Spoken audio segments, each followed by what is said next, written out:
Πώς θα είναι το σχολείο του μέλλοντος και ποιος θα είναι ο ρόλος του δασκάλου σε έναν κόσμο που η τεχνητή νοημοσύνη θα είναι παντού? Η απάντηση φαίνεται να είναι αυτή.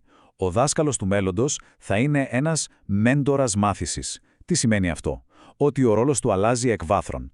Δεν θα είναι πια η κύρια πηγή πληροφορίας. Το Google και το AI το κάνουν αυτό. Ο ρόλος του θα είναι να μάθει στα παιδιά πώς να μαθαίνουν, πώς να κάνουν τις σωστές ερωτήσεις, πώς να καταλαβαίνουν αν μια απάντηση είναι σωστή ή λάθος και, το πιο σημαντικό, πώς να χρησιμοποιούν αυτά τα πανίσχυρα εργαλεία με ηθική.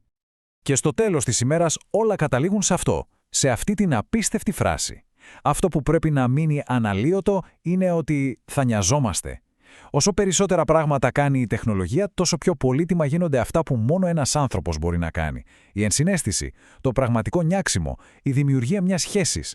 Σε έναν κόσμο γεμάτο μηχανές, ο δάσκαλος πρέπει να είναι το απόλυτο πρότυπο ανθρωπιάς. Και κάπως έτσι κλείνουμε με αυτό το μεγάλο ερώτημα. Από τη στιγμή που η τεχνητή νοημοσύνη γίνεται ο κυρίαρχος της πληροφορίας, ποιος είναι ο νέος, ο μοναδικά ανθρώπινος ρόλος του δασκάλου? Δεν υπάρχει εύκολη απάντηση σε αυτό, έτσι δεν είναι? Αλλά εδώ κρύβεται όλη η ουσία, η πρόκληση, αλλά και η τεράστια ευκαιρία. Γιατί στο τέλος η τεχνολογία είναι απλά ένα εργαλείο. Το τι θα το κάνουμε, αυτό είναι στο δικό μας χέρι.